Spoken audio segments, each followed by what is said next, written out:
umaga. Ayon sa DOST PHIVOLCS, mga kababayan, narito po ang initial na impormasyon at aksyon tungkol sa naganap na lindol kaninang pasado alas 7:30 ng umaga.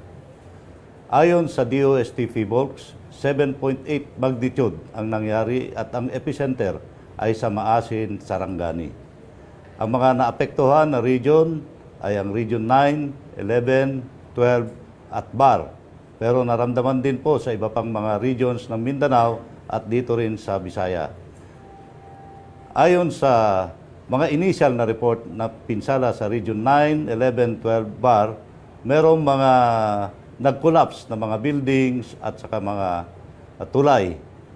Kinukuha po natin ang mga detalye ng mga reports na ito at maipaalam sa lahat at malaman natin kung anong mga responde na kailangan natin gawin. At sa direktiba ni Pangulong Bongbong Marcos at ni Secretary Teodoro, papunta po ngayon ang inyong National Disaster Risk Reduction Management Council kasama ang OCD, DND, DSWD, DOH, DPWH at DepEd para malaman at tignan ang pinsala at para sa ating immediate response operation.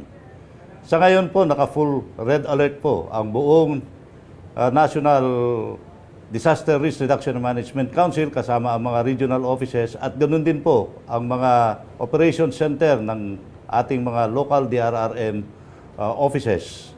At na-establish po natin ngayon ang National Interagency Coordinating Cell para po sa mga responses na gagawin natin doon sa naapektuhan na lugar. At tuloy-tuloy po ang coordination natin sa ating mga local DRRMOs. At paalala po sa ating mga kababayan na maging alerto lagi, lalong-lalo na at nakakaranas pa tayo ng aftershocks.